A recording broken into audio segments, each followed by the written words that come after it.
Welcome to Family Violence Project's video education class for adults about teen dating abuse. The content of today's class could bring up some trauma reminders for some of you, so please be aware and take care of yourself as needed. Today's objectives are that you leave with more knowledge than you came with, and that you know how to reach out to get some help. Our first section is definitions and examples. So let's start with the definition of abuse. Abuse is any attempt to threaten, harm, manipulate, or control another person. It's important to notice the word attempt here.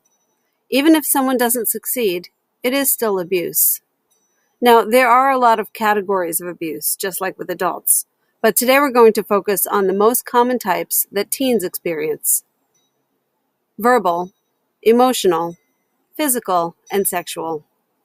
Let's take a closer look at those in that order. Verbal is probably the most common, even among teens who are just friends. Put-downs and name-calling are the most common behaviors. And it's not just about doing this to the dating partner. It's also about putting down or name-calling their friends and their family. Criticizing someone's support system promotes isolation, so it's a pretty common tactic.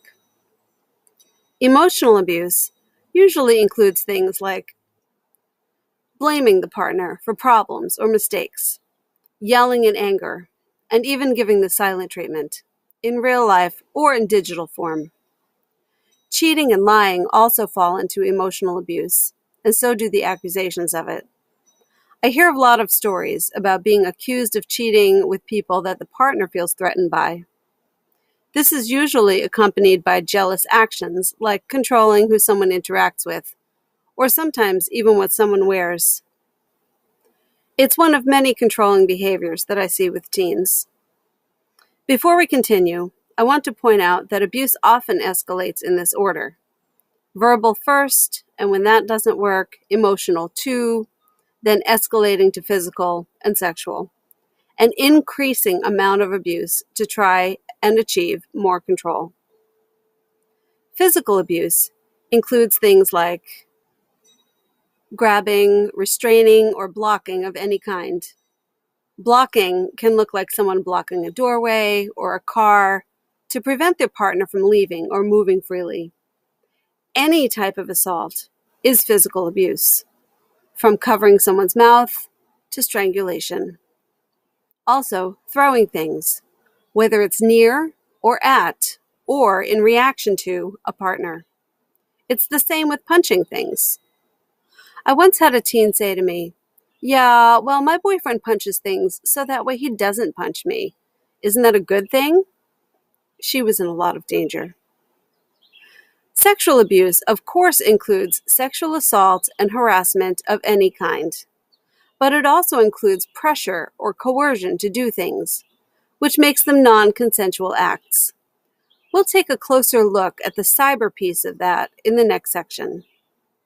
Then there's birth control tampering, where someone could poke a hole in a condom, or even block someone's control and access to their own birth control.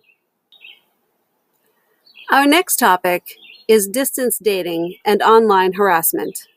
So, distance dating refers to any time a relationship is separated by distance, whether it is due to quarantine or another reason.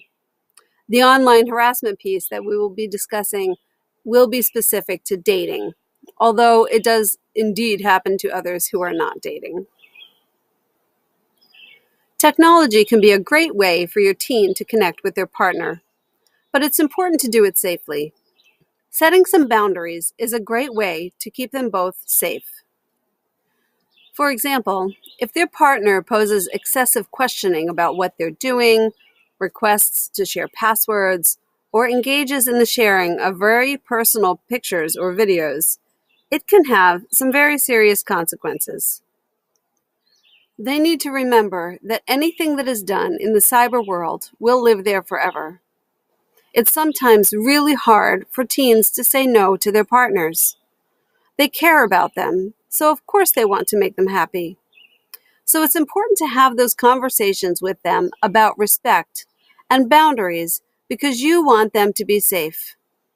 Sometimes online communications can be considered cyberbullying, where you would clearly see elements of control and likely some emotional abuse. Or behaviors could even rise to the definition of cyber stalking, although this is more likely to happen after a breakup. Next, we will be discussing statistics and red flags. And I would like to clarify the term red flags before we continue. The term has really become more specific than it used to be. If you remember, I gave you some examples of abusive behaviors in the first section. Those things are not red flags because they are not warnings. They are actual examples of abuse. Red flags are things that you might see if your teen is experiencing abuse. So let's take a closer look at those things.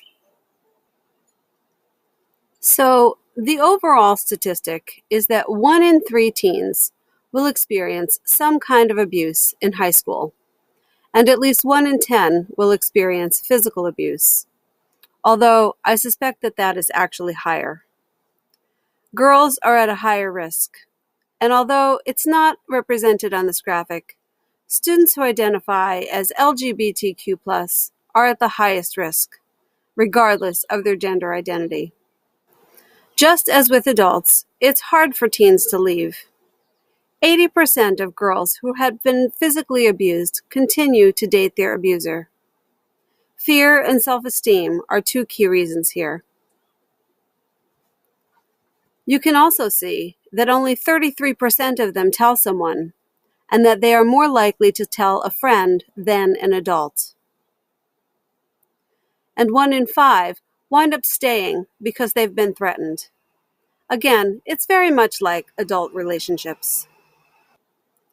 Technology is also a common tool for control.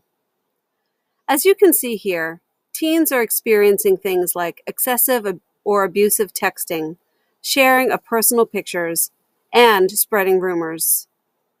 In a poll by liveyourdream.org, parents did not score terribly high on their education about teen dating abuse. And so I'm very happy to have you all here today. The difference that we want to see in society starts at home, and we all need to be educated to do our parts.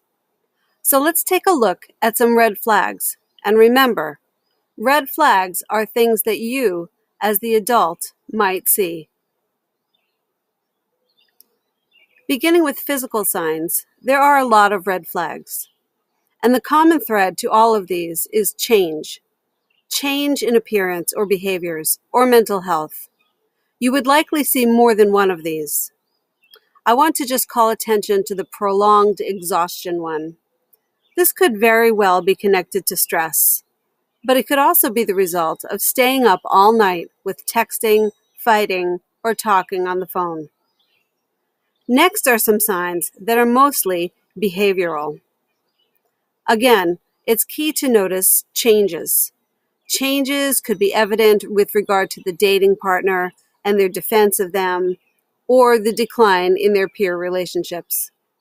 There are also some signs that revolve around their education.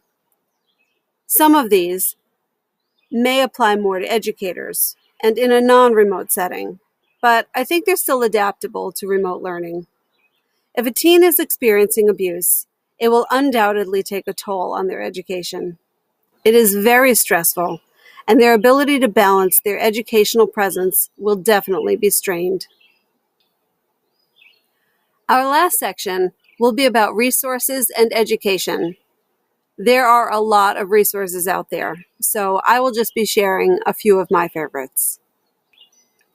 To start us off, I've posted a few links up here. The first is the National Center on Domestic and Sexual Violence. There is a great article specific to parents.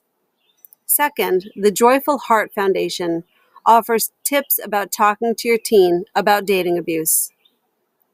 Third is the National Coalition to End Domestic Violence's article about some additional red flags.